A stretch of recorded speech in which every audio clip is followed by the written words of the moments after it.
তো আজকে আমাদের এরকম একটা তালিকা দেওয়া থাকবে। এই তালিকার প্রেক্ষিতে আমরা চিত্রের সাহায্যে জাতীয় আয় নির্ণয় করব। তো চিত্রের সাহায্যে জাতীয় আয় থাকে সাধারণত। তো চিত্রের সাহায্যে জাতীয় আমরা কিভাবে নির্ণয় করব? চিত্রের সাহায্যে জাতীয় আয় নির্ণয় করতে হলে অবশ্যই এরকম একটা তালিকা দেওয়া থাকবে। আয় দেওয়া থাকবে, সঞ্চয় দেওয়া থাকবে এবং বিনিয়োগ দেওয়া থাকবে। প্রথমত বলতে পারে তোমাকে যে সঞ্চয় রেখা আঁকো। তাহলে এই তালিকা থেকে সঞ্চয় রেখা আঁকতে পারবে না? পারবে তো? কে কে পারবে বলো? আচ্ছা, তাহলে আমি সংক্ষেপে ছোট্ট করে দেখাই দিই এই তালিকা থেকে কিভাবে আমরা সঞ্চয় রেখা আঁকবো।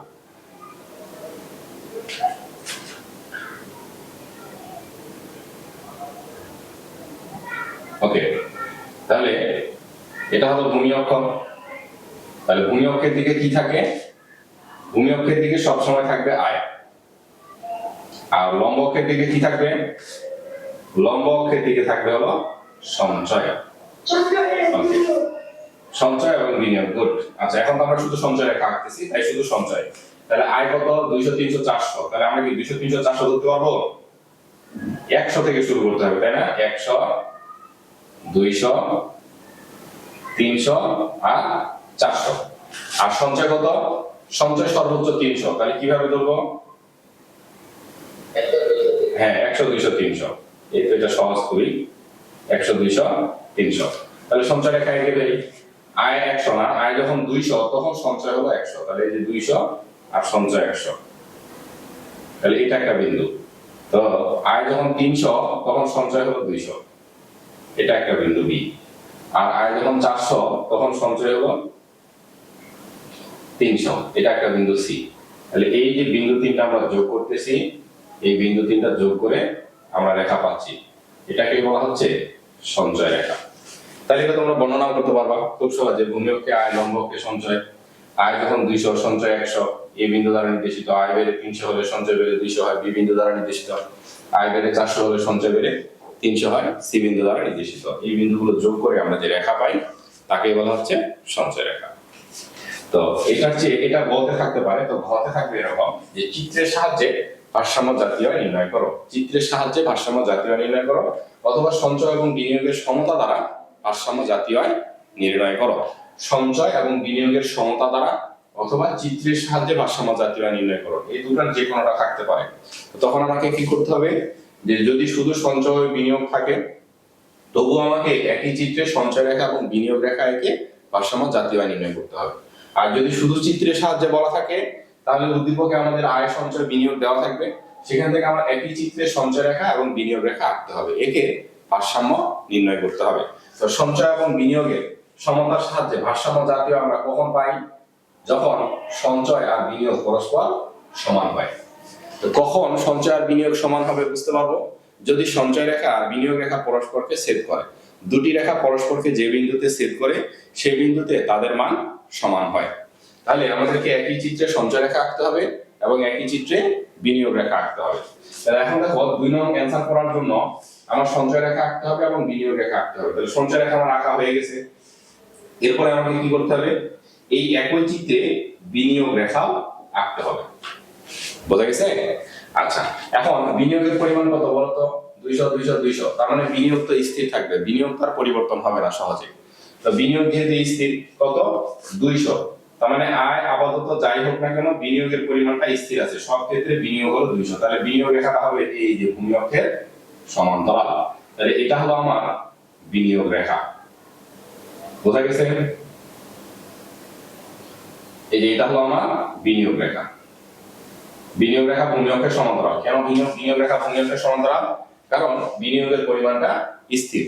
দেখো, আয় যখন 200 তখনও বিনিয়োগ, যদি তুমি রেখা এঁকে দেখাতে চাও, আয় যখন 200 তখনও বিনিয়োগ 200, আয় যখন 300 তখনও বিনিয়োগ 200, আয় যখন 400 তখনও বিনিয়োগ 200। তাহলে এই বিনিয়োগ রেখাটা হলো ভূমি অক্ষের সমান্তরাল। এই যে এটাই হলো আমাদের বিনিয়োগ রেখা। তাহলে ভারসাম্য জাতীয় আয় কিভাবে পাবো? আমরা জানি ভারসাম্যের শর্ত হলো সঞ্চয় আর বিনিয়োগ কি হতে হবে? পরস্পর সমান হতে হবে। তাহলে কোথায় দুটি রাশির মান সমান হয়? রেখা যে বিন্দুতে ছেদ করবে সেই বিন্দুতে তাদের মান সমান হয়। তাহলে এই যে বিনিয়োগ রেখা আর এই হলো আমাদের সঞ্চয় রেখা, এই দুটো রেখা কোন বিন্দুতে ছেদ করছে বলো তো? ভারসাম্য বিন্দু কোনটা? ভারসাম্য বিন্দু কোনটা? ভারসাম্য বিন্দু হলো বি। কেন? বি বিন্দুতে রেখা দুটো পরস্পরকে ছেদ করছে, তাহলে ভারসাম্য বিন্দু হলো বি। তাহলে এই বি হলো ভারসাম্য বিন্দু।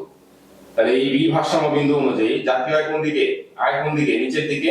তাহলে এই যে ভারসাম্য বিন্দু অনুযায়ী ভারসাম্য আয় হলো 300 টাকা। তাহলে এই ক্ষেত্রে ভারসাম্য জাতীয় আয় কত? ভারসাম্য জাতীয় আয় হলো 300 টাকা। বোঝা গেছে? এইভাবে এই আমার যদি তালিকা দেওয়া থাকে, তাহলে আমি সঞ্চয় আর বিনিয়োগের সাহায্যে, চিত্রের সাহায্যে এভাবে ভারসাম্য জাতীয় আয় নির্ণয় করব। তো একই চিত্রে সঞ্চয় আর বিনিয়োগ রেখা আঁকতে হবে। সঞ্চয় আর বিনিয়োগ রেখা যে বিন্দুতে ছেদ করবে সেই বিন্দুটাই হবে আমার ভারসাম্য বিন্দু, এবং ওই বিন্দু বরাবর নিচের দিকে আমার যে আয়ের পরিমাণ নির্দেশ করবে সেটাই হবে ভারসাম্য জাতীয় আয়। তাহলে ব্যাখ্যা করব কিভাবে? সেম ব্যাখ্যা। প্রথমত সঞ্চয় রেখা উদ্দীপকের ভিত্তিতে সঞ্চয় রেখা আঁকছি, তাহলে সঞ্চয় রেখার যা বর্ণনা সেই বর্ণনা দিব। এরপরে আমরা লিখবো যে বিনিয়োগ রেখার বর্ণনা। তো বিনিয়োগ রেখা কি? যে সকল ক্ষেত্রে বিনিয়োগের পরিমাণ কি? সমান। তো বিনিয়োগের পরিমাণ কি? স্থির। বিনিয়োগের পরিমাণ 200, তাই বিনিয়োগ রেখাটা হলো ভূমি অক্ষের সমান্তরাল, আর আই হলো বিনিয়োগ রেখা। চিত্রে সঞ্চয় রেখা এবং বিনিয়োগ রেখা পরস্পর বি বিন্দুতে ছেদ করে, তাহলে বি বিন্দুতে সঞ্চয় আর বিনিয়োগ পরস্পর সমান হয়, তাই বি হলো ভারসাম্য বিন্দু। আর এই ভারসাম্য বিন্দু অনুযায়ী ভারসাম্য জাতীয় আয় হবে 300 টাকা। বোঝা গেছে? ব্যাখ্যা বুঝতে পারছো? ব্যাখ্যা কিভাবে করবো লিখতে পারবা?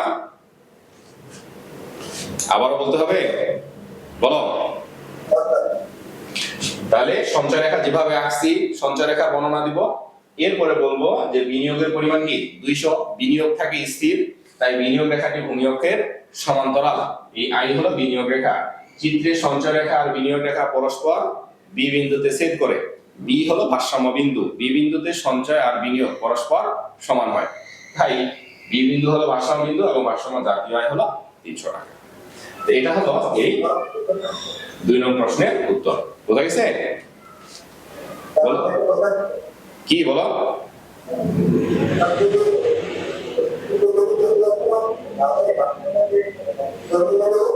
কিসের প্রেক্ষিতে?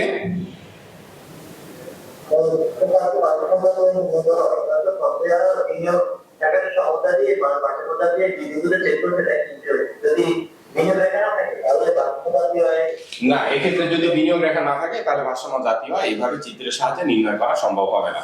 অবশ্যই বিনিয়োগের পরিমাণটা এমন দেওয়া থাকবে, অবশ্যই সঞ্চয়ের কোনো একটা সংখ্যা মানের সাথে তার মিল থাকতে হবে। যদি কেবল সঞ্চয়ের একটা সংখ্যা মানের সাথে তার মিল থাকে, দেন আমি তাহলে বিনিয়োগ রেখা আঁকলে নির্দিষ্ট একটা বিন্দুতে ছেদ করবে, তখনই কেবলমাত্র বিনিয়োগ রেখা আঁকতে পারবো এবং ভারসাম্য বিন্দু পাবো, তাছাড়া সম্ভব না।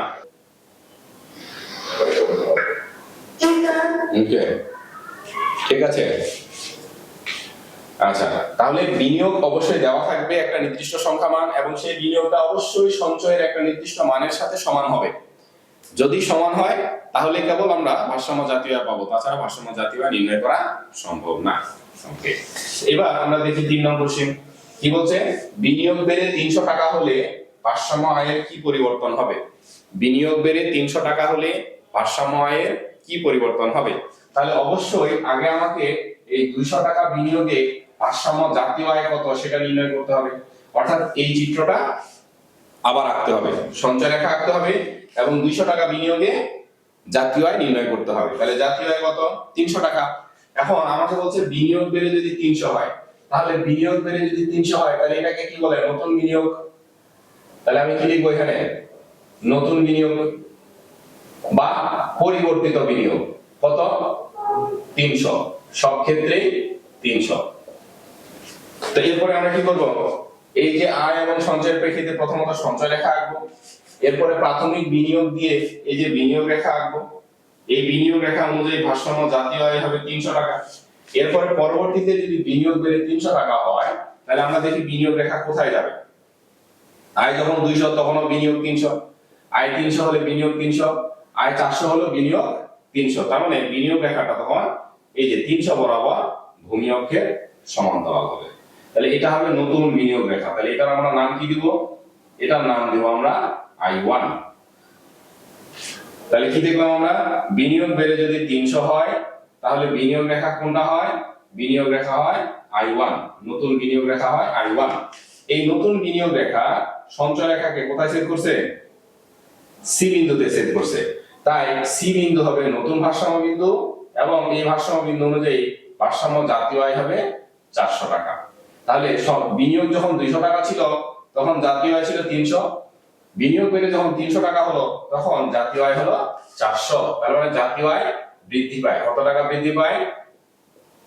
এই 100 টাকা জাতীয় আয় বৃদ্ধি পায়। তাহলে বিনিয়োগ বেড়ে যদি 300 টাকা হয় তাহলে জাতীয় আয়ের কি পরিবর্তন হয়? জাতীয় আয় বেড়ে যায়। কতটুকু বেড়ে যায়? আগে ছিল 300, পরে হলো 400, 100 কোটি টাকা বা 100 টাকা জাতীয় আয় বৃদ্ধি পায়। এটাই হবে ব্যাখ্যা। তো ব্যাখ্যা কি করব? আগের মতোই সঞ্চয় রেখা, এসএস হলো সঞ্চয় রেখা এবং প্রাথমিক বিনিয়োগ রেখা কত? আই। তাহলে প্রাথমিক ভারসাম্য বিন্দু বি এবং প্রাথমিক জাতীয় আয় হলো 300। পরবর্তীতে বিনিয়োগ বেড়ে যদি 300 কোটি হয় বা 300 টাকা হয় তাহলে বিনিয়োগ রেখা হয় I1। এই I1 হলো নতুন বিনিয়োগ রেখা যা সঞ্চয় রেখাকে সি বিন্দুতে সেট করে। সি বিন্দু নতুন ভারসাম্য বিন্দু, সি বিন্দুতে নতুন ভারসাম্য নির্ধারিত হয়। এই ভারসাম্য বিন্দু অনুযায়ী ভারসাম্য জাতীয় আয় হয় 400। তাহলে দেখা যায় যখন বিনিয়োগ 200 তখন জাতীয় আয় ছিল 300, এরপরে বিনিয়োগ যখন 300 হলো তখন জাতীয় আয় বেড়ে 400 হলো। তাহলে বিনিয়োগ বেড়ে যাওয়ার কারণে জাতীয় আয় বৃদ্ধি পায়। কতটুকু বৃদ্ধি পায়? এই 100 টাকা জাতীয় আয় বৃদ্ধি পায়। বোঝা গেছে? বলো ক্লিয়ার হয়েছে কিনা? এরকম কোশ্চেন যদি আসে পরীক্ষা পারবে না? শিওর? তাহলে এরকম একটা তালিকা থাকবে, সেই তালিকা থেকে চিত্রের সাহায্যে জাতীয় আয় নির্ণয় করতে বলবে এবং বিনিয়োগের পরিবর্তনের ফলে জাতীয় আয়ের কি পরিবর্তন হবে সেটা নির্ণয় করতে বলবে। তাহলে আমরা একই চিত্রে সঞ্চয় রেখা এবং বিনিয়োগ রেখা আঁকবো, এরপরে বিনিয়োগ পরিবর্তন হলে কত হয় সেই বিনিয়োগ রেখা আঁকবো, দুটো ভারসাম্য বিন্দু পাবো। এটা হবে প্রাথমিক জাতীয় আয়, পরেরটাতে পাবো পরিবর্তিত জাতীয় আয়। তাহলে যদি কমে তাহলে অন্যদিকে শিফট করবে। এখন যদি বলে যে বিনিয়োগ যদি কমে যায়, বিনিয়োগ কমে যদি 100 হয় তাহলে কি হবে বলতো? তাহলে বিনিয়োগের নতুন বিনিয়োগ কত হবে? সব 100 হবে। তাহলে দেখো তো, আয় যখন 200 তখনও বিনিয়োগ 100, আয় 300 হলে বিনিয়োগ 100, আয় 400 হলে বিনিয়োগ 100। তাহলে তখন বিনিয়োগ রেখাটা কি নিচের দিকে শিফট করবে, এটা হবে বিনিয়োগ রেখা। তাহলে সঞ্চয় রেখাকে কোথায় সেট করতেছে? সঞ্চয় রেখাকে এ বিন্দুতে সেট করতেছে। তাহলে এ বিন্দু হবে নতুন ভারসাম্য বিন্দু এবং ভারসাম্য জাতীয় আয় হবে 200। তাহলে প্রাথমিক অবস্থায় জাতীয় আয় কত ছিল? 300, অর্থাৎ বিনিয়োগ যখন 200 তখন জাতীয় আয় ছিল 300। এখন বিনিয়োগের পরিমাণ কমে 100 হওয়ার কারণে জাতীয় আয় বেড়ে কত হলো? জাতীয় আয় বেড়ে জাতীয় আয় কমে গেছে। জাতীয় আয় এই যে বিনিয়োগ রেখা নিচের দিকে শিফট করছে, I2 ভারসাম্য বিন্দু হয়েছে A এবং জাতীয় আয় কমে গেছে। জাতীয় আয় কমে 200। তার মানে কি দেখতে পাচ্ছি? বিনিয়োগ বাড়লে জাতীয় আয় বাড়ে আর বিনিয়োগ কমলে জাতীয় আয় কমে। ক্লিয়ার? ওকে। আবার এরকমও থাকতে পারে, দেখো যে প্রাথমিক বিনিয়োগে 100, প্রাথমিক বিনিয়োগে 100, তাহলে জাতীয় আয় কত হবে বলো তো? প্রাথমিক জাতীয় আয় কত হবে? প্রাথমিক বিনিয়োগ 100, তাহলে স্যার 100 হবে। হ্যাঁ, প্রাথমিক বিনিয়োগ যখন 100 তাহলে মানে এটা হবে প্রথম বিনিয়োগ রেখা, এটা হবে প্রথম বিনিয়োগ রেখা। তাহলে ভারসাম্য হবে এই যে এ বিন্দুতে, তাহলে প্রথম জাতীয় আয় হলো এটা। এখন বলতে পারে যে বিনিয়োগ যদি দ্বিগুণ হয়, কি বলতে পারে? বিনিয়োগ যদি দ্বিগুণ হয়, 100 টাকা বিনিয়োগ ছিল, বিনিয়োগ বেড়ে যদি দ্বিগুণ হয়, তাহলে বিনিয়োগ বেড়ে যদি দ্বিগুণ হয় তাহলে দ্বিগুণ হলে কত হবে? 200, তাই না? 100 থেকে বিনিয়োগ বেড়ে কত হবে? 200 হবে। তাহলে 200 যদি হয় তাহলে নতুন বিনিয়োগ রেখা কোনটা হবে? এই যে এটা, এটা হবে নতুন বিনিয়োগ রেখা। তাহলে নতুন করে ভারসাম্য কোনটা হবে? বি বিন্দু। তাহলে ভারসাম্য জাতীয় আয় হবে 300। তাহলে যখন বিনিয়োগ 100 ছিল তখন ভারসাম্য বিন্দু এটা, এটা ছিল বিনিয়োগ রেখা, তাহলে তখন জাতীয় আয় ছিল 200। বিনিয়োগ দ্বিগুণ হলো, দ্বিগুণ হলে কত? 200। তাহলে নতুন বিনিয়োগ রেখা হবে এটা, ভারসাম্য জাতীয় আয় হবে 300। তার মানে বিনিয়োগ বাড়লে জাতীয় আয় বাড়ে আর বিনিয়োগ কমলে জাতীয় আয় কমে। ক্লিয়ার? বলো কোন কোশ্চেন আছে? এরপরে কোন কোশ্চেন নাই তো? পারবা না? এরকম যদি উদ্দীপক আসে। আচ্ছা, এবার দেখো একটু চেঞ্জ থাকতে পারে, সেটা হলো আয়, এরপরে ভোগ, তারপরে দেওয়া থাকলো বিনিয়োগ। আয়ের পরে ভোগ, তারপর বিনিয়োগ। আয় যখন 200 ভোগ হলো 100, 150 এবং 200। বিনিয়োগ 100, 100 এবং 100। তোমার এবার থাকতে পারে কি, যে এখানেও থাকতে পারে সঞ্চয় রেখা আঁকো। এখানেও থাকতে পারে কি সঞ্চয় রেখা আঁকো, আর চিত্রের সাহায্যে জাতীয় আয় নির্ণয় করো। চিত্রের সাহায্যে জাতীয় আয় নির্ণয় করো। কিভাবে আঁকা যাবে? কিভাবে আঁকবো সঞ্চয় রেখা বলো তো? আয় থেকে ভোগ বাদ দিব, আয় থেকে ভোগ বাদ দিব, দিলে আমরা সঞ্চয় বের করতে পারবো। তাহলে সঞ্চয় রেখা আঁকতে পারবো না? তাহলে আমার প্রথম কাজ হবে কি, সঞ্চয় নির্ণয় করা। এই প্রথম কাজ হলো সঞ্চয় নির্ণয় করা। তাহলে সঞ্চয় কত পাবো বলো? আয় হলো 200, ভোগ হলো 100, তাহলে 100 টাকা হবে সঞ্চয়। আয় 300, ভোগ 150, তাহলে সঞ্চয় কত? বাকি 150। আয় 400, ভোগ হলো 200, তাহলে সঞ্চয় হবে 200 টাকা। তাহলে সঞ্চয় রেখা আঁকতে পারবো না? ওকে, তাহলে সঞ্চয় রেখা যদি আঁকতে পারো, এবার বলছে চিত্রের সাহায্যে জাতীয় আয় নির্ণয় করো। নির্ণয় করা সম্ভব না? তাহলে কি হবে? এই যে এদিকে সঞ্চয় নিব, আর এদিকে বিনিয়োগ নিব, এদিকে কি আয়ের মানগুলো নিব।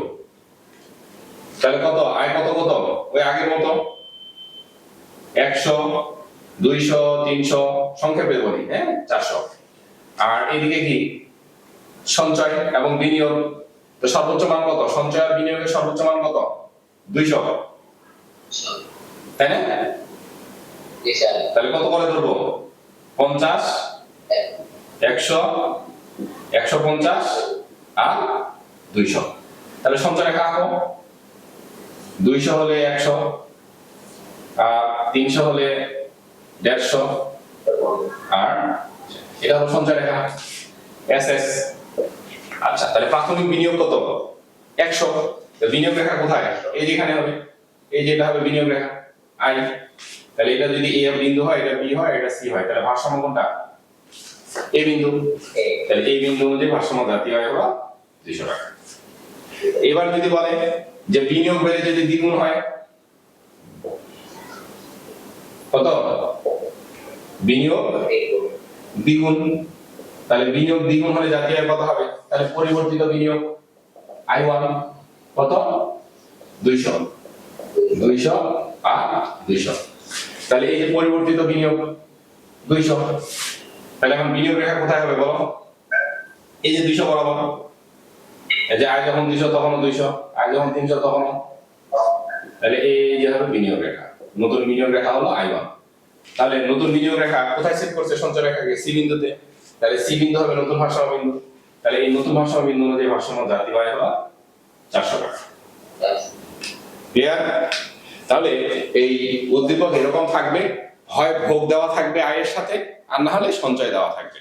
তো কখনো ভোগ দেওয়া থাকতে পারে, কখনো সঞ্চয় দেওয়া থাকতে পারে। আমাদেরকে যে সবসময় সঞ্চয় রেখা আঁকতে বলবে এমনটা না, আমাদেরকে ভোগ রেখাও আঁকতে বলতে পারে। আয় দেওয়া আছে আর সঞ্চয় দেওয়া আছে, আমাকে ভোগ রেখা আঁকতে বলতে পারে। তাহলে আয় আর সঞ্চয় যদি দেওয়া থাকে, ভোগ কিভাবে বের করব? আবার ওই দুইটা বিয়োগ করে। আয় আর সঞ্চয় যদি দেওয়া থাকে, ভোগ কিভাবে বের করব? ওই দুইটা বিয়োগ করে বের করব। তাহলে ভোগ বের করতে পারবো। বিনিয়োগ তো দেওয়াই থাকবে, তাহলে সঞ্চয় রেখা আঁকতে বলতে পারে, ভোগ রেখা আঁকতে বলতে পারে। আর ভারসাম্য জাতীয় আয় যখন নির্ণয় করবো, তখন আমরা অবশ্যই দেখবো যে সঞ্চয় দেওয়া আছে কিনা। যদি দেওয়া না থাকে তাহলে সঞ্চয় নির্ণয় করবো, নির্ণয় করে সঞ্চয় রেখা আর বিনিয়োগ রেখা একই চিত্রে আঁকবো। তাহলে সঞ্চয়ের সাথে বিনিয়োগের সম্পর্ক কি বলতো? সঞ্চয়ের সাথে বিনিয়োগের সম্পর্ক কি? সঞ্চয় যত বাড়ে বিনিয়োগ তত বাড়ে, আর সঞ্চয় কমলে বিনিয়োগ কমবে। সঞ্চয়ের সাথে বিনিয়োগের সম্পর্ক হলো ধনাত্মক। আচ্ছা, বিনিয়োগের সাথে জাতীয় আয়ের সম্পর্ক কি? বিনিয়োগের সাথে জাতীয় আয়ের সম্পর্ক ধনাত্মক। বিনিয়োগ বাড়লে জাতীয় আয় বাড়ে, আর বিনিয়োগ কমলে জাতীয় আয় কমে, ধনাত্মক বা সমমুখী সম্পর্ক। এবার আমরা একটা গতদিন যে যা শিখছি তার প্রেক্ষিতে একটা সিকিউ সলভ করব। দেওয়া আছে c = 100 + 0.8y, i = 200 এবং g = 100। এক নাম্বার আমি সংকেত দিয়ে বোঝাই, হ্যাঁ, y ও c বার নির্ণয় করো। এটা দিয়ে কি বোঝাচ্ছে বলতো? ভারসাম্য জাতীয় এবং ভোগ নির্ণয় করো। ঠিক আছে, এরপরে আসে বিনিয়োগ ও সরকারি ব্যয়। বিনিয়োগ ও সরকারি ব্যয় 50 টাকা বৃদ্ধি পেলে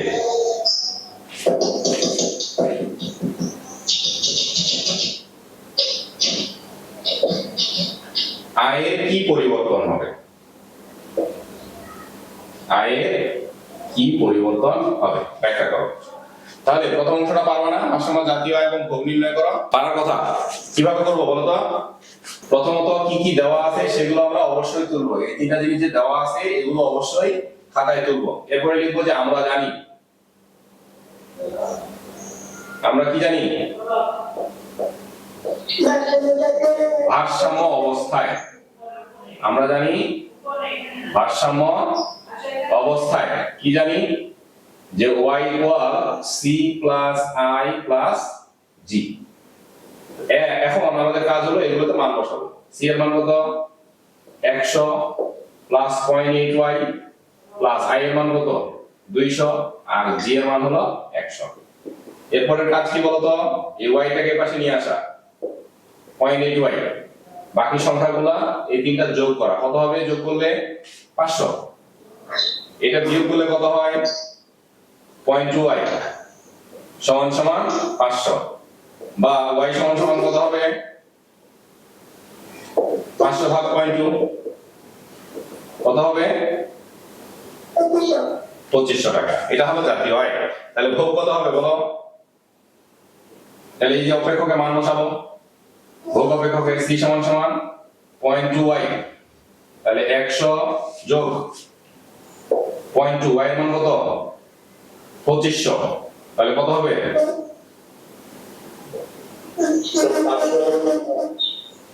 তাহলে ভোগ হবে 600। 25 × 50 500 আর 100 600। তাহলে এই যে এটা হলো ভারসাম্য জাতীয় আয় আর এটা হলো ভারসাম্য ভোগ স্তর। ওকে, এখন দেখো মানে বলো। এই 400 হবে, এই 500, তাহলে কোন থেকে হবে? ও আচ্ছা আচ্ছা, 200 300 400, হ্যাঁ এটা 400 হওয়ার কথা। তাহলে এটা হবে 2000। হ্যাঁ, এখানে যদি বসাই তাহলে এটা হবে 2000, তাহলে এটা হবে 400 আর এটা হবে 100 500।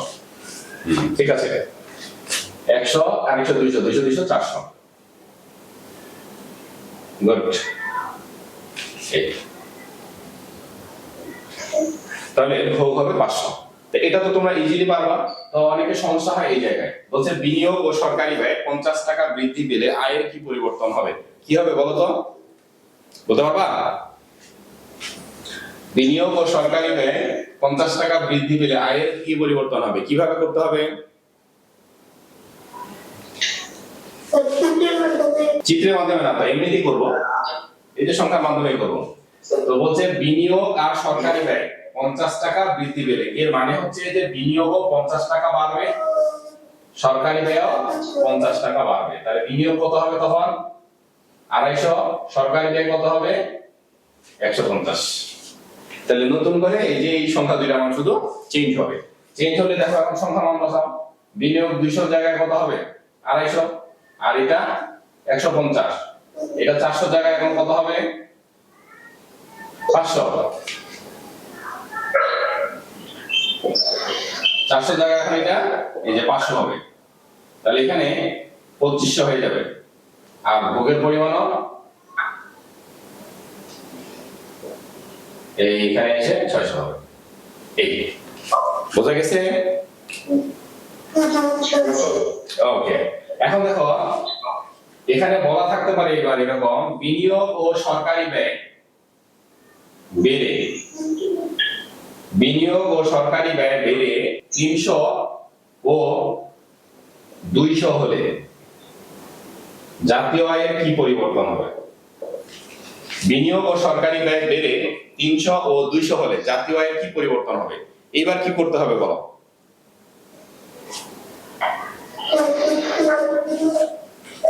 বলছে বিনিয়োগ ও সরকারি ব্যয় বেড়ে 300 ও 200 হলে জাতীয় আয়ের কি পরিবর্তন হবে? একটু আগে বলছিল যে বিনিয়োগ ও সরকারি ব্যয় বৃদ্ধি, কখনো একটা থাকতে পারে যে শুধু বিনিয়োগ বৃদ্ধি, কখনো হলো যে শুধু সরকারি ব্যয় বৃদ্ধি থাকতে পারে, আর কখনো বা দুটোই থাকবে যে বিনিয়োগ এবং সরকারি ব্যয় দুটোই বৃদ্ধি।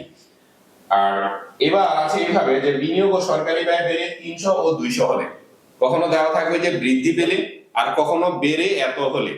তাহলে এখন কি করব বলো তো? এখন বিনিয়োগ কত হবে? হ্যাঁ, তো যদি বলা থাকে যে বেড়ে এত টাকা হলে, তো বেড়ে যত টাকা বলা থাকবে তত টাকাই নিতে হবে। আর যদি বলা থাকে যে এত টাকা বৃদ্ধি পেলে, তখন পূর্বেরটার সাথে যোগ হবে। মনে রাখবে যে যদি বলা থাকে যে এত টাকা বৃদ্ধি পেলে, তাহলে আমাকে পূর্বেরটার সাথে যোগ করতে হবে।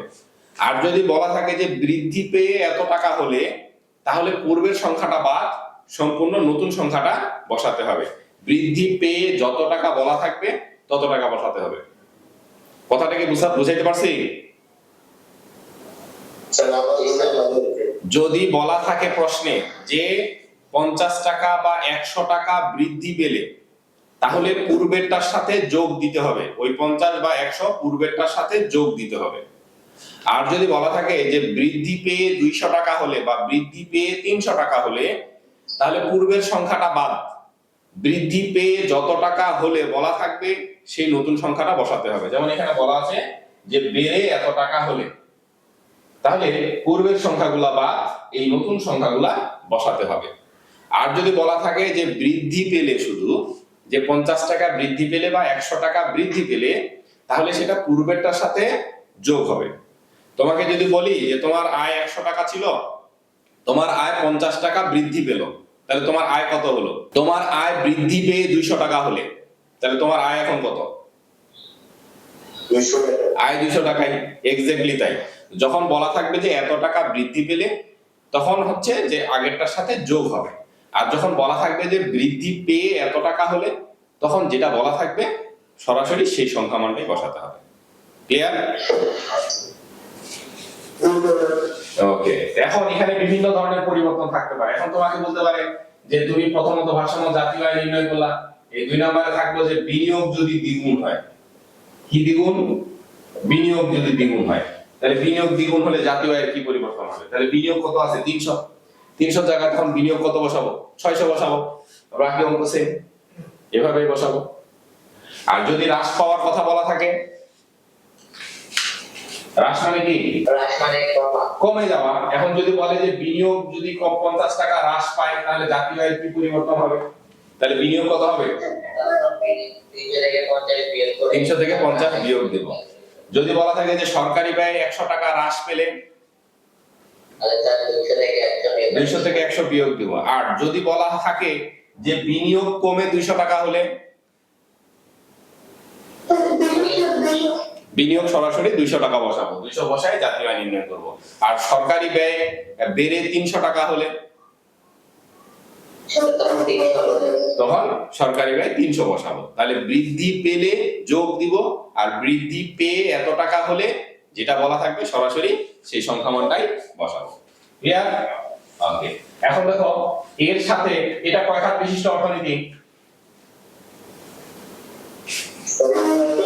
এটা 3 খাত বিশিষ্ট। হ্যাঁ, যদি এই জি না থাকতো তাহলে এটা কয় খাত বিশিষ্ট? 2 খাত বিশিষ্ট। তখন জাতীয় আয় নির্ণয় করতাম কিভাবে? জাস্ট y = c + i, এই সূত্র দিয়ে। যেহেতু এখানে জি দেওয়া ছিল, তাই আমরা কোন সূত্র ব্যবহার করছি? c + i + g ব্যবহার করছি। আচ্ছা, অনেক সময় বলা থাকবে কি শুধু এই দুটো দিয়ে দেওয়া থাকবে যে c = দেওয়া আছে, i = দেওয়া আছে, জাতীয় আয় নির্ণয় করো। তাহলে জাতীয় আয় এই সূত্রের সাহায্যে করব। এরপরে সব কথা মানে ঘনকে বলা থাকতে পারে যে সরকারি ব্যয় 200 টাকা বা সরকারি ব্যয় 300 টাকা যুক্ত হলে, সরকারি ব্যয় 300 টাকা যুক্ত হলে, তাহলে তখন কি করব?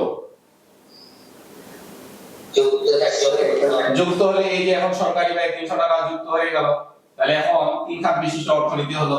তাহলে এখন জাতীয় আয় নির্ণয়ের ফর্মুলা হবে y = c + i + g। এখন এবার তিন খাত বিশিষ্ট অর্থনীতি হয়ে গেল, যেহেতু সরকারি ব্যয় যুক্ত হলো, তার মানে অর্থনীতি তিন খাত বিশিষ্ট হয়ে গেল। জাতীয় আয় নির্ণয়ের ফর্মুলা হবে y = c + i + g। এখন এই তিনটা দিয়ে বের করব। ওকে, আবার এরকমও থাকতে পারে,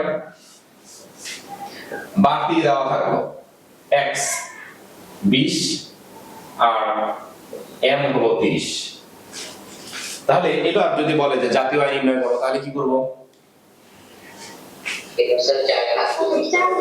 চার খাত বিশিষ্ট। আচ্ছা, এটা এভাবে xm আলাদা দেওয়া থাকতে পারে, অথবা এরকম বলা থাকতে পারে যে xm 10 হলে বা xm 20 হলে, এরকম বলা থাকতে পারে। x - m, দেখো এইখানে এটা কিন্তু আলাদা হবে, x - m এটা কিন্তু নেগেটিভ হবে, আর এখানে xm কিন্তু পজিটিভ হবে। এটা থাকলে আলাদা উত্তর হবে, এটা থাকলে আলাদা উত্তর হবে। তাহলে তখন চার খাত বিশিষ্ট হবে। তো তখন কি হবে বলো? হ্যাঁ বলো।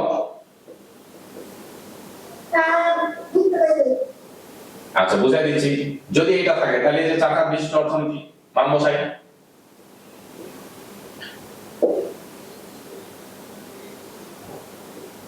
তাহলে কত হবে? i হলো 300, g 300, x হলো 20 আর m হলো 30। তাহলে কত হবে বলো? ক্যালকুলেশন করো। 450 300 300 600 600 আর 100 700, তার মানে হবে 690 আর 0.8y। এবার এটাকে পাশে নিয়ে আসবো, তাহলে 690 0.2690, তাহলে y সমান সমান কি হবে? 690 কে ভাগ দেব, তাহলে কত হবে? 3450। গুড, মাসুম বলছিল মনে হয় আগে, তাই না? 3450। এই তো জাতীয় আয়। এখন এইটা বলা থাকবে না, এখানে কিন্তু এই যে এটা কিন্তু নেগেটিভ হয়েছে, হ্যাঁ, এটা 30 মাইনাস ছিল। আচ্ছা, এখন তোমার এটা বলা আছে, তাহলে কি হবে? এখন x আর m আলাদা করে দেওয়া নাই, xm বলা আছে, তাহলে কি হবে? তাহলে আমাদের সূত্রটা এখানে একটু চেঞ্জ করতে হবে। এখানে তখন আমরা কি লিখবো? xn লিখবো। বুঝা গেছে? এই তো তখন এখানে সরাসরি xn এর পরিবর্তে 20 বলবে। তাহলে এখানে এখন কত হবে? এখানে এখন হবে 720। 300 300 600 700 আর 720। তাহলে জাতীয় আয় কত হবে?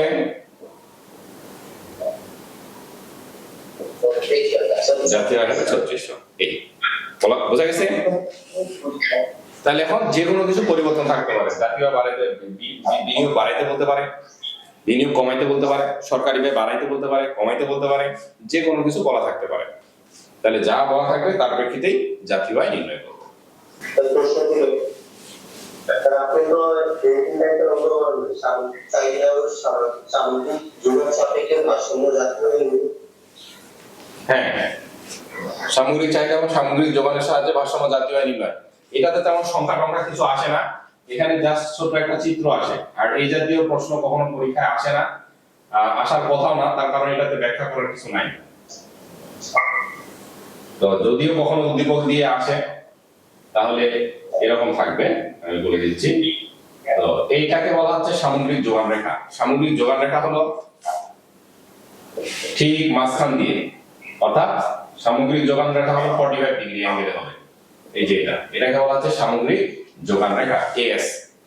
তো এইদিকে সবকিছু, এইদিকে হবে তোমার সামগ্রিক চাহিদা, সামগ্রিক যোগান, সরকারি ব্যয়, মানে যাবতীয় তথ্য সব হলো এই লম্ব অক্ষের দিকে। আর ভূমি অক্ষের দিকে শুধুমাত্র সামগ্রিক আয় বা জাতীয় আয় হয়, আর লম্ব অক্ষের দিকে অন্যান্য সকল মান। ঠিক আছে? এখন যদি দ্বিখাত বিশিষ্ট অর্থনীতি হয়, তাহলে সামগ্রিক চাহিদা রেখা হবে এটা, সামগ্রিক চাহিদা রেখা হয় এরকম। দ্বিখাত বিশিষ্ট অর্থনীতি হলে এই যে এবি সমান সমান সি প্লাস আই। ঠিক আছে? তাহলে এই যে সামগ্রিক যোগান রেখা হলো এটা, আর সামগ্রিক চাহিদা রেখা হলো এটা। এই দুটো রেখা পরস্পর এই যে ধরো ই বিন্দুতে ছেদ করছে, তাহলে ই বিন্দু হবে ভারসাম্য বিন্দু এবং ভারসাম্য জাতীয় আয় হবে ওয়াই। সংখ্যা ছাড়া বলতেছি, ঠিক আছে? তাহলে সামগ্রিক যোগান রেখা হলো এটা, আর সামগ্রিক চাহিদা রেখা হবে এরকম। সামগ্রিক যোগান রেখা হলো লম্ব অক্ষের সমান্তরাল, সরি, সামগ্রিক যোগান রেখা হলো 45 ডিগ্রি অ্যাঙ্গেল, ঠিক মাঝখান বরাবর বাম থেকে ডানে ঊর্ধ্বগামী। আর সামগ্রিক চাহিদা রেখাটা হবে লম্ব অক্ষ থেকে শুরু হয়ে এই যে এরকম ধীর গতিতে ঊর্ধ্বগামী। তাহলে এটা হলো সামগ্রিক যোগান রেখা, এটা হলো সামগ্রিক চাহিদা রেখা। তাহলে সামগ্রিক চাহিদা রেখা, সামগ্রিক যোগান রেখা পরস্পর যে বিন্দুতে ছেদ করে সেই বিন্দুতে ভারসাম্য নির্ধারিত হয়। তাহলে এই যে ই হবে ভারসাম্য বিন্দু, এই ভারসাম্য বিন্দু অনুযায়ী এই দ্বিঘাত বিশিষ্ট অর্থনীতিতে ভারসাম্য জাতীয় আয় হলো ওয়াই পরিমাণ। এবার যদি অর্থনীতিটি তিন খাত বিশিষ্ট হয়, অর্থাৎ যদি সরকারি ব্যয় যুক্ত হয়, তাহলে সামগ্রিক চাহিদা বেড়ে যাবে। সরকারি ব্যয় যুক্ত হলে সামগ্রিক চাহিদা বেড়ে যাবে। তাহলে সামগ্রিক চাহিদা বেড়ে গেলে সামগ্রিক চাহিদা রেখাটা উপরের দিকে স্থানান্তরিত হবে। তাই এটা হবে নতুন সামগ্রিক চাহিদা রেখা। কয় খাত বিশিষ্ট? এখন এটা তিন খাত বিশিষ্ট সামগ্রিক চাহিদা রেখা। তাহলে সামগ্রিক যোগান রেখাকে কোথায় ছেদ করছে? এই যে E1 বিন্দুতে ছেদ করছে। তাহলে এটা হবে নতুন ভারসাম্য বিন্দু। এই ভারসাম্য বিন্দু অনুযায়ী ভারসাম্য জাতীয় আয় হবে Y1। তাহলে দেখো আমরা এমনিতেও জানি যে সরকারি ব্যয় যদি বাড়ে তাহলে জাতীয় আয় বাড়ে। তাহলে আগে জাতীয় আয় ছিল Y, এখন জাতীয় আয় হলো Y1। এখন দেখো এটার প্রেক্ষিতে আমরা আরো জাতীয় আয় নির্ণয় করতে পারি অনেক কিছু পরিবর্তনের মাধ্যমে।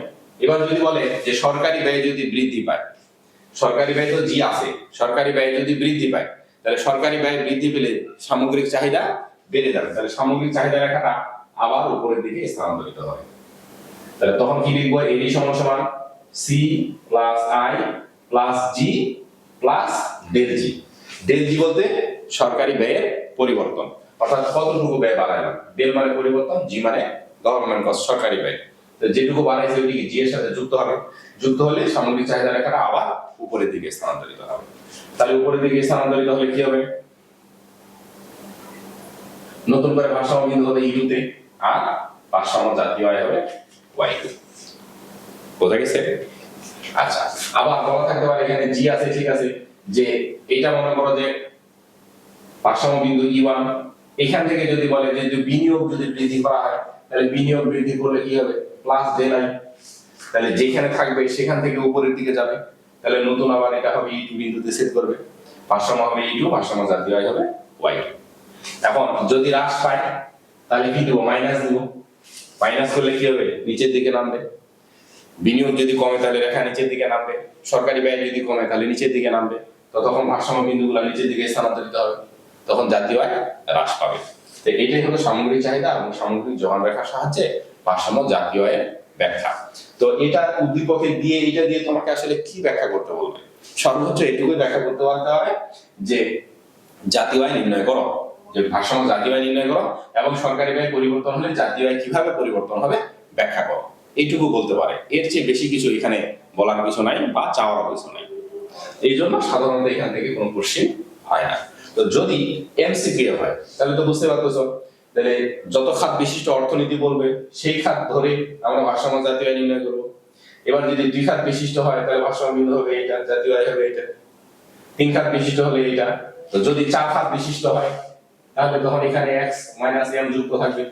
তাহলে চার খাত বিশিষ্ট অর্থনীতি হলে এটা হয় ভারসাম্য বিন্দু, ভারসাম্য জাতীয় আয় হবে y।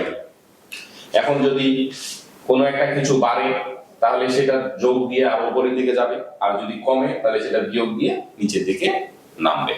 উপরের দিকে গেলে ভারসাম্য বিন্দু চেঞ্জ হয়ে যাবে, জাতীয় আয় বেড়ে যাবে, আর নিচের দিকে নামলে ভারসাম্য বিন্দু নিচের শিফট হবে, জাতীয় আয় কমে যাবে। বোঝা গেছে? ক্লিয়ার হয়েছে এটা? বলো। জি স্যার। স্যার আরেকটা প্রশ্ন। বলো। স্যার সুজিতে আয় আর ভোগ দেওয়া আছে, তাহলে আমরা স্বয়ংভূত ভোগ আর পরিচিত ভোগ কিভাবে বাইর করব? যখন আয় আর ভোগ দেওয়া আছে তার মানে ওগুলো দীর্ঘকালীন, কারণ ওখানে সঞ্চয় আসতেছে। আয়ের চেয়ে ভোগ যদি কম হয় তার মানে ওখানে সেভিংস হচ্ছে, তার মানে ওটা দীর্ঘকালে চলে গেছে, ওটা আর স্বল্পকালে নাই। এই জন্য তখন আর স্বয়ংভূত ভোগের অস্তিত্ব থাকবে না। স্বল্পকালে শুধুমাত্র স্বয়ংভূত ভোগের অস্তিত্ব থাকে, দীর্ঘকালে থাকে না। দীর্ঘকালে আয় মানে যেমন পরিবর্তন হয়, ভোগ সকল কিছু পরিবর্তন হয়ে যায়। তখন আয়ের সাথে শুধু সঞ্চয়ের সম্পর্ক থাকে, আয়ের সাথে স্বয়ংভূত ভোগের কোনো সম্পর্ক থাকে না, অর্থাৎ স্বয়ংভূত ভোগেই থাকে না, সবগুলো পরিবর্তনশীল হয়। আয় তোমার এরপরে যত বাড়বে ভোগও একটু একটু করে বাড়বে, তোমার সঞ্চয় বাড়বে, অর্থাৎ তখন স্বয়ংভূত ভোগের আর কোনো অস্তিত্ব থাকে না। এই জন্য স্বয়ংভূত ভোগ ওখানে বের করতে বলবে না। বোঝা গেছে? তাহলে এটা যদি আসে তাহলে এটা ব্যাখ্যা করতে পারবেন না এটার সাহায্যে? এখানে যদি আসে এটা ব্যাখ্যা করতে পারবে না কিভাবে জাতীয় আয় হলো? কি বলছি, এই যে 45 ডিগ্রি রেখাটা, এই যে মাঝ বরাবর, এটা হলো সামগ্রিক যোগান রেখা, আর বাকিগুলো সবগুলোই হলো সামগ্রিক চাহিদা রেখা। এটা দ্বিঘাত বিশিষ্ট, এটা তিন ঘাত বিশিষ্ট, এটা চার ঘাত বিশিষ্ট। তাহলে দ্বিঘাত বিশিষ্ট হলে জাতীয় ভারসাম্য বিন্দু হবে ই, ভারসাম্য জাতীয় হবে ওয়াই। তিন ঘাত হলে ই1, জাতীয় হবে ওয়াই1। চার ঘাত হলে ই2, জাতীয় হবে ওয়াই2। এরপরে যেটা বাড়াইতে বলবে, যদি কোনো কিছু বাড়াইতে বলে, যদি সরকারি ব্যয় বাড়াইতে বলে তাহলে আমরা ডেল জি লিখবো, লিখে যোগ দিব, উপরের দিকে শিফট করবো। যদি কমাইতে বলে তাহলে মাইনাস করবো, নিচের দিকে শিফট করবো, ভারসাম্য চেঞ্জ হয়ে যাবে। একজন বা একটি দেশের ভোগ ব্যয় হলো 400 কোটি টাকা। ভোগ ব্যয় কত? 400 কোটি টাকা। এবং বিনিয়োগ ব্যয় হলো 500 কোটি টাকা। সরকারি ব্যয়, এটা সরকারি ব্যয় হলো 300 কোটি টাকা। রপ্তানি 40 কোটি টাকা। আর আমদানি 50 কোটি টাকা। বলতো জাতীয় আয় কত? 1 নাম্বার, দ্রুত বলবা, নির্ণয় করো আর বলো। জিএনপি কত?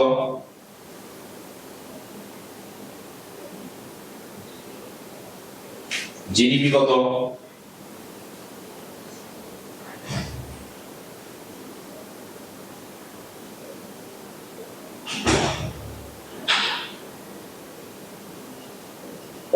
মুক্ত অর্থনীতিতে জাতীয় আয় কত?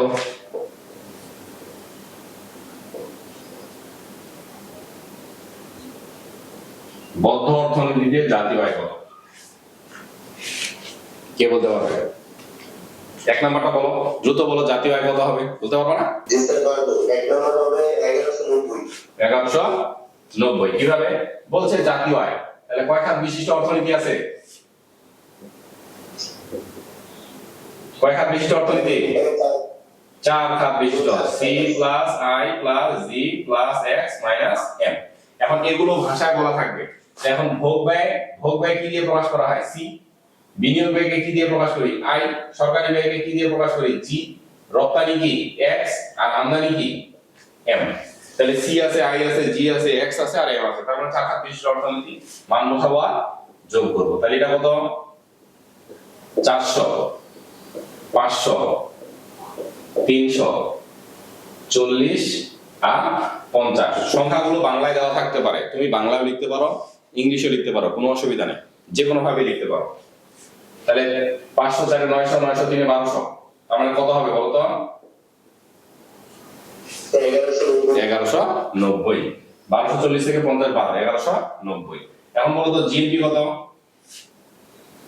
1190। এটাই জিএনপি, তাই না? 4 খাত বিশিষ্ট অর্থনীতিতে জিএনপি নির্ণয়ের ফর্মুলা হলো এটা 1190।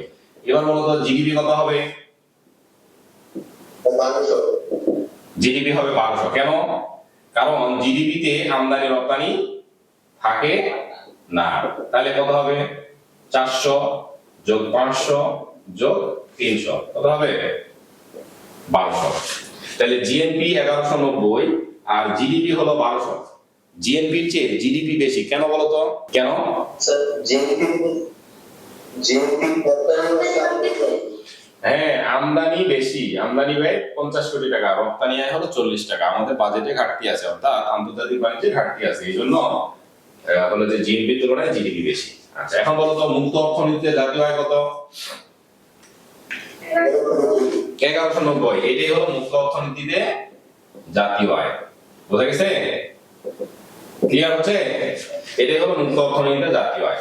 এবার যদি বলি বদ্ধ অর্থনীতিতে জাতীয় আয় কত, 1200। এই যে এটাই হবে বদ্ধ অর্থনীতিতে জাতীয় আয়। বদ্ধ অর্থনীতিতে জাতীয় আয় নির্ণয়ের সূত্র হলো C+I+G। বদ্ধ অর্থনীতিতে আমদানি রপ্তানি যুক্ত থাকবে না, আর মুক্ত অর্থনীতিতে আমদানি রপ্তানি যুক্ত থাকবে।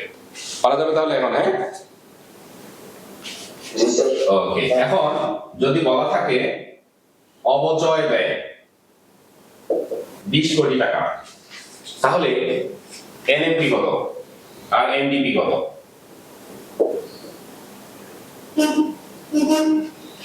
এনএমপি কত হবে আর এনডিপি কত হবে? অবচয় ব্যয় বলা আছে, তার মানে এটা কি জিএনপি না? তাহলে জিএনপি থেকে আমরা কি করব? এই যে টিসি বাদ দিব, তাহলে বাদ দিলে কত থাকবে? 1170। এই যে অবচয় ব্যয় এটাকে বলে টিসি বা ক্যাপিটাল কনজাম্পশন অ্যালাউন্স, সিসিএ। তাহলে এটা হলো জিডিপি, এটা তো জিডিপি, তাই না? তাহলে জিডিপি থেকে এই যে ডিসি বাদ দিব, তাহলে কত হবে? 1200 থেকে যদি 20 বাদ দেই তাহলে কত? 1180। এই যে এনডিপি আর এনডিপি পেয়ে গেলাম। পারা যাবে না? হ্যাঁ, জিএনপিটাই হলো আয়, জাতীয় আয়। কেন?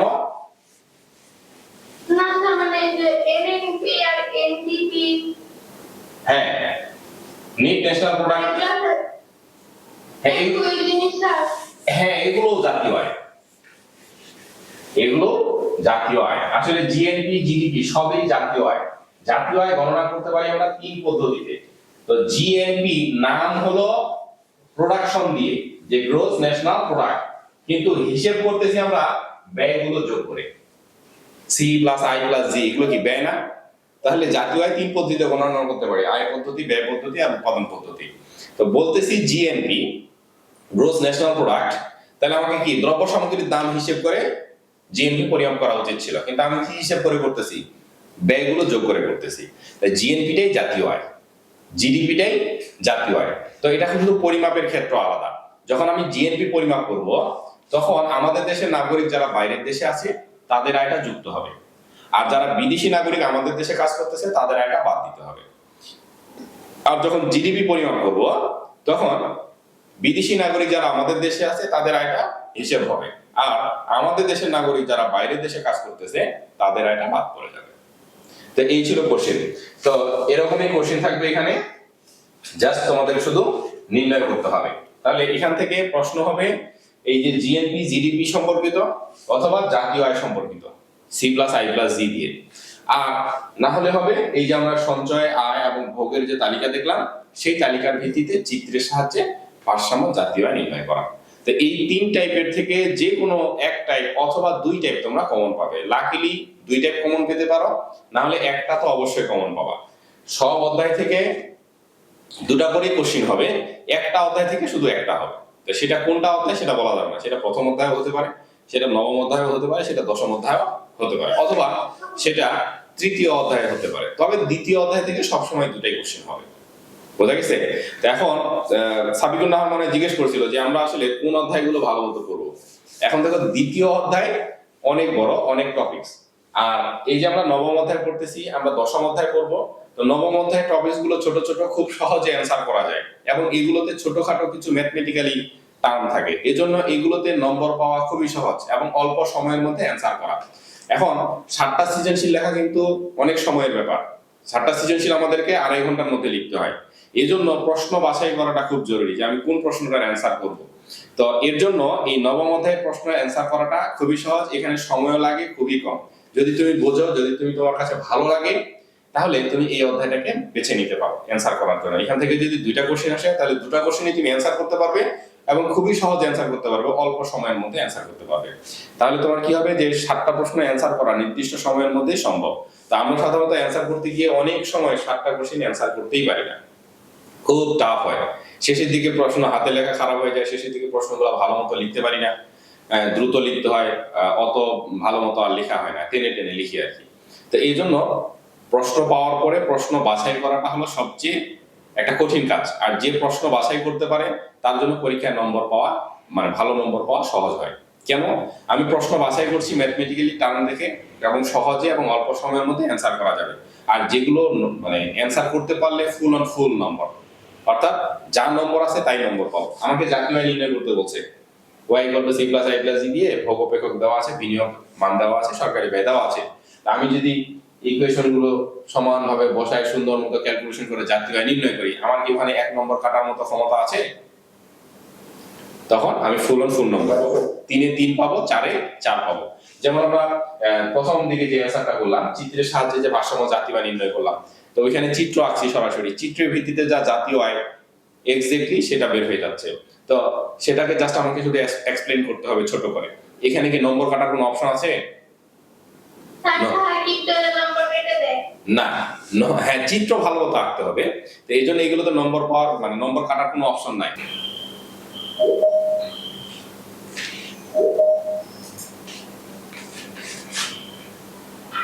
আচ্ছা, ক্লাস অবশ্য শেষ হয়ে গেছে, আজকে আর আলোচনা তেমন কিছু নাই এই অধ্যায়ে, সবই মোটামুটি পড়ছি।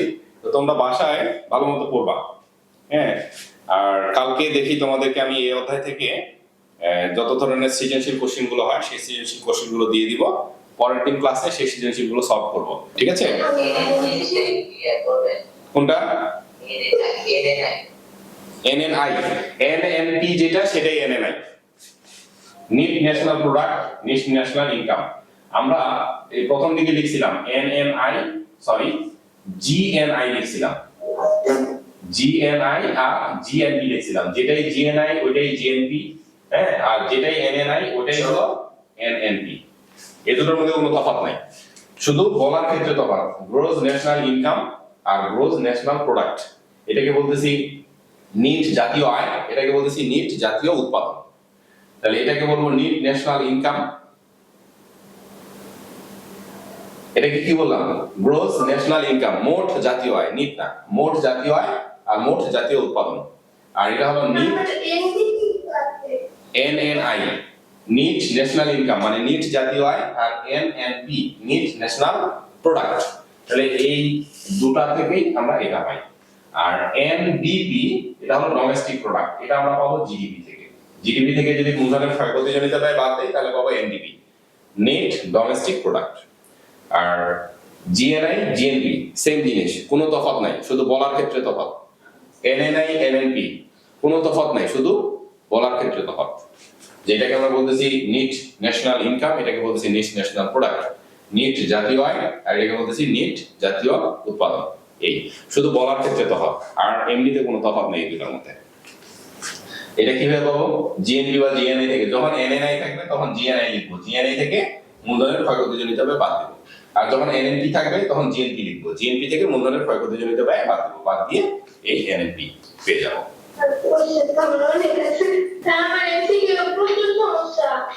আচ্ছা, MCQ তাহলে সলভ করবো আগে। আচ্ছা দেখি MCQ শীটটা তোমাদেরকে দিয়ে আমি ইয়েতে আপলোড করে দিব, দেন ওটা সলভ করব। দুইটা ক্লাস একসাথে মিলে দিব।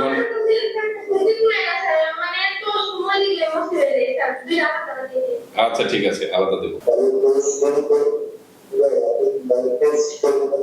মডেল টেস্টের মতো টেস্ট নিব এই প্রথম পত্র শেষ হয়ে গেলে, ফুল প্রথম পত্র থেকে, অর্থাৎ তোমার সব চ্যাপ্টার থেকে একসাথে মডেল টেস্টের মতো করে সিকিউ এবং এমসিকিউ নিব। এমসিকিউ নিব 3টা বলছি, আর সিকিউ 1টা বা 2টা নিব। এরপরে যদি তোমাদের সমস্যা থাকে সমাধান করে দেবো, অসুবিধা নেই, বাড়তি ক্লাস নিব, সমস্যা নেই।